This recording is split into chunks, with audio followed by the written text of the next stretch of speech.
जय श्री कृष्णा मित्रों, मैं आप सभी के समक्ष श्री सत्यनारायण भगवान की कथा प्रस्तुत कर रही हूँ। आइए शुरू करते हैं। बोलो सत्यनारायण भगवान की जय।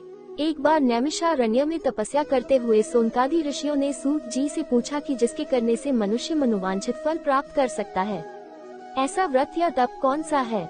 सूत जी ने कहा कि एक बार श्री नारद जी ने भी श्री विष्णु भगवान से ऐसा ही प्रश्न किया था। तब श्री विष्णु भगवान ने उनके सामने जिस व्रत का वर्णन किया था वही मैं आपसे कहता हूँ।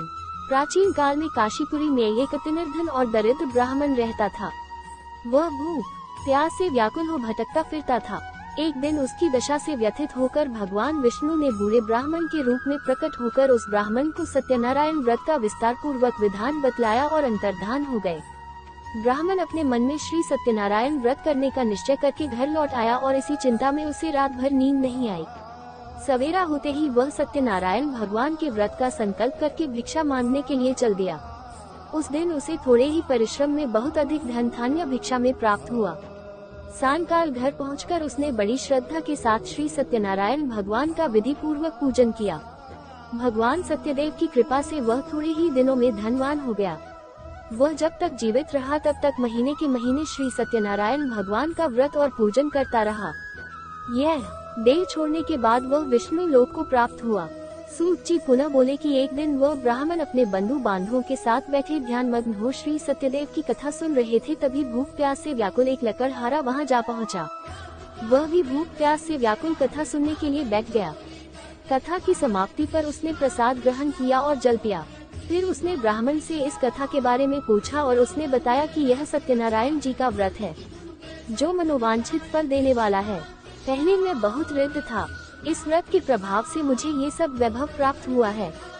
ये सुनकर लकड़ोरा बहुत प्रसन्न हुआ और मन ही मन श्री सत्यनारायण भगवान के व्रत और पूजन का निश्चय करता हुआ लकड़ी बेचने के लिए बाजार की ओर चल पड़ा। उस दिन लकड़हारे को लकड़ियों का दुगना दाम मिला। उन्हीं पैसों से उसने केले, दूध, दही आदि सभी पूजन की सामग्री खरीदी और घर चला गया। घर पहुंचकर उसने अपने परिवार और पड़ोसियों को बुलाकर विधि पूर्वक सत्यनारायण भगवान का पूजन किया। सत्यनारायण की कृपा से वह थोड़े ही दिनों में संपन्न हो गया। सूत जी ने फिर कहा कि प्राचीन काल में उल्कामुख नाम का एक राजा था। वह और उसकी रानियों दोनों बड़े ही धर्मिष्ठ थे। एक समय राजा रानी भद्रशील नदी के किनारे श्री सत्यनारायण भगवान की कथा सुन रहे थे कि एक बनिया भी वहां आ पहुंचा। उसने रत्नों से भरी अपनी नौक को एक किनारे पर लगा दिया और स्वयं भी पूजा की जगह बैठ गया। वहां का चमत्कार देख उसने राजा को इसके बारे में पूछा। राजा ने बताया कि हम विष्णु भगवान का पूजन कर रहे हैं। यह व्रत सभी मनोकामनाएं पूर्ण करने वाला है। राजा के वचन सुन और प्रसाद व बनिया अपने घर चला गया। घर पहुंचा कर उसने अपनी पत्नी से व्रत के बारे में बताया और संकल्प किया कि मैं भी संतान होने पर यह व्रत करूंगा। उसकी पत्नी का नाम लीलावती था। सत्यदेव की कृपा से वह कुछ ही दिनों बाद गर्भवती हो गई और 10 महीने पूरे होने पर उसने एक कन्या को जन्म दिया। कन्या का नाम कलावती रखा गया और वह चंद्रमा की कलाओं के समान नित्य प्रति बढ़ने लगी। एक दिन अवसर पाकर लीलावती ने अपने पति को सत्यदेव का व्रत करने की बात याद दिलाई। उसने कहा, मैं यह व्रत कन्या के विवाह के समय करूंगा। ये कहकर बनिया अपने कारोबार में लग गया। जब वह कन्या विवाह के योग्य हुई तो उसने दूतों द्वारा खोज करवाकर कंचनपुर नगर के एक बनिए की सुंदर, सुशील और गुणवान बालक के साथ विवाह कर दिया। फिर भी बनिए ने सत्यनारायण भगवान का व्रत नहीं किया। इससे श्री सत्यनारायण भगवान अप्रसन्न हो गए। कुछ दिनों बाद बनिया अपने दामाद को साथ लेकर समुद्र के किनारे रतनसारपुर में व्यापार करने लगा। एक दिन रतनसारपुर के राजा चंद्रकेतु के खजाने से चोरों ने बहुत सारा धन चुरा लिया। राजा के सिपाही चोरों का पीछा कर रहे थे। चोरों ने जब देखा कि सिपाहियों से बचना कठिन है तो उन्होंने राजकोष से चुराया हुआ धन एक जगह फेंक दिया और स्वयं फेंक गए। वही बनिए का डेरा था। सिपाही चोरों को ढूंढते हुए उसी जगह पहुंच गए और उन्होंने दोनों बनियों को चोर समझकर पकड़ लिया। राजा ने दोनों को जेल में डालने का आदेश दे दिया और उनका धन कोष में जमा कर दिया। श्री सत्यदेव के कोप से लीलावती और कलावती भी बड़े दुख से जीवन व्यतीत कर रही थी। एक दिन कलावती भूख प्यास से व्याकुल होकर एक मंदिर में चली गई। वहां पर श्री सत्यनारायण भगवान की कथा हो रही थी। वहीं बैठकर उसने कथा सुनी। प्रसाद लेकर रात होने पर घर पहुंची। माता की देरी का कारण पूछने पर उसने ये सब बात कह दी। उसकी बात सुनकर लीलावती को अपने पति की भूली बात याद आ गई और उसने श्री सत्यदेव के व्रत का निश्चय किया। उसने अपने बंधु बांधवों को बुलाकर श्रद्धापूर्वक कथा सुनी और विनम्र भाव से आर्त होकर प्रार्थना की कि मेरे पति ने संकल्प करके जो आपका व्रत नहीं किया है उसी से आप अप्रसन्न हुए थे। आप कृपा करके उनका अपराध क्षमा करें। लीलावती की प्रार्थना से श्री सत्यदेव प्रसन्न हो गए। उसी रात में श्री सत्यदेव ने राजा चंद्रकेतु को स्वप्न दर्शन देकर कहा कि प्रातःकाल होते ही दोनों बनियों को जेल से छोड़ दो और उनका सभी धन उन्हें लौटा दो, वरना पुत्र पौत्र समेत तुम्हारा राज्य नष्ट हो जाएगा। इतना कहकर सत्यदेव तो अंतर ध्यान हो गए और राजा ने भी सवेरा होते ही दोनों बनियों को मुक्ति का आदेश दे दिया और साथ ही उनका धन उन्हें लौटा दिया और बहुत सम्मान पूर्वक उन्हें विदा किया। दोनों बनिए आनंदित होकर अपनी नौक लेकर अपने घर चल पड़े। तभी श्री सत्यनारायण भगवान सन्यासी के वेश में उनके समीप आए और बोले कि तुम्हारी नौक में क्या है। बनिए ने हंसते हुए उत्तर दिया, नौक में तो फूल पत्तों के सिवाय कुछ भी नहीं है।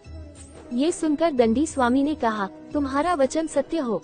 स्वामी के चले जाने पर बनिए ने देखा कि नौक तो हल्की हो गई है। उसे बड़ा कौतूहल हुआ और देखा और बेहोश होकर गिर पड़ा। उसकी नौक में हर जगह फूल पत्ते ही थे। परंतु दामाद ने कहा, इस प्रकार हड़बड़ाने से काम नहीं चलेगा, हमें उन्हें दंडी स्वामी के पास जाना चाहिए। यह उन्हीं की कर्मात है, उनसे चलकर प्रार्थना करेंगे तो फिर से वैसा ही हो जाएगा। दामाद की बात मानकर बनिया स्वामी के पास पहुंचा और उनके चरणों में गिर पड़ा और बार बार उनसे क्षमा मांगने लगा। प्रार्थना से भगवान ने प्रसन्न होकर उसे इच्छित वरदान दिया और स्वयं उसी जगह से अंतर्ध्यान हो गए। बनियों ने नाव के पास जाकर देखा तो अब वह धन रत्नों से भरपूर थी। तब उन्होंने श्री सत्यदेव भगवान का पूजन किया और कथा सुनी। फिर वह घर की ओर चल दिए। अपने नगर के समीप पहुंचकर बनिए ने लीलावती के पास अपने आने का समाचार भेजा। लीलावती उस समय श्री सत्यनारायण भगवान की कथा सुन रही थी। उसने अपनी पुत्री कलावती से कहा कि तुम्हारे पति और पिता आ गए हैं, मैं उनके स्वागत के लिए चलती हूँ। तुम भी प्रसाद लेकर शीघ्र ही नदी तट पर पहुँच जाना। कलावती प्रसन्नता के कारण इतनी विमुग्ध हो गई कि वह कथा का प्रसाद लेना ही भूल गई और तुरंत ही नदी के तट की ओर दौड़ पड़ी। वह जो ही नदी के किनारे पहुंची, उसके पति समेत नौक जल में डूब गई। ये देख बनिया हाहाकार करके छाती पीटने लगा। लीलावती भी दामाद के शोक में विलाप करने लगी और कलावती अपने पति के खड़ाऊ लेकर सती होने को उद्यत हुई। तभी आकाशवाणी हुई कि तेरी कन्या सत्यनारायण भगवान के प्रसाद का निरादर करके पति से मिलने के लिए दौड़ी आई है। यदि वह प्रसाद लेकर फिर आएगी तो उसका पति जी उठेगा। ये सुन कलावती घर की ओर दौड़ गई और श्री सत्यनारायण भगवान का प्रसाद लेकर नदी के किनारे आए और क्या देखती है कि उसके पति समेत नौक जल पर तैर रही है। ये देख बनिया भी प्रसन्न हो गया और अपने घर पहुंच गया। वह जब तक जीवित रहा तब तक श्री सत्यदेव भगवान का व्रत करता रहा तथा श्रद्धापूर्वक कथा को सुनता रहा। इसके पश्चात सूत जी बोले कि एक समय तुंगध्वज राजा शिकार खेलने के लिए वन में गया हुआ था। वहां उसने देखा कि एक बरगद के वृक्ष के नीचे बहुत से गोप ग्वाल इकट्ठे होकर श्री सत्यनारायण भगवान की कथा सुन रहे हैं। राजा ने न तो सत्यनारायण भगवान को नमस्कार किया और न ही पूजन के पास गया। गोपगण राजा को देखकर स्वयं प्रसाद लेकर उसके पास आए और प्रसाद राजा के सामने रख दिया। राजा ने प्रसाद की कुछ परवाह नहीं की और महल की ओर चला गया। राजद्वार पर पहुंचते ही राजा को मालूम हुआ कि उसके पुत्र पोत और धन संपत्ति सब नष्ट हो गए हैं। उसे वन की घटना स्मरण हो गई और उसने विचार किया कि श्री सत्यदेव के प्रसाद का निराधार करने के कारण मुझे ये दुख प्राप्त हुआ है। सोचकर राजा पुनः दौड़ा और सब गोपालों के साथ मिलकर श्रद्धा और भक्ति के साथ श्री सत्यदेव भगवान का पूजन करके प्रसाद ग्रहण किया। इसके बाद वह जब घर पर लौट आया तो उसके मृत पुत्र पौत्रादि सभी जी उठे और नष्ट हुई। संपत्ति भी ज्यों की त्यों हो गई। तब से राजा जीवन भर समय समय पर श्री सत्यदेव भगवान का पूजन और व्रत करता रहा। जय श्री सत्यनारायण भगवान। इस प्रकार श्री सत्यनारायण भगवान की कथा पूर्ण हुई। कहानी सुनने वालों का भी भला और सुनाने वाले का भी भला। जय श्री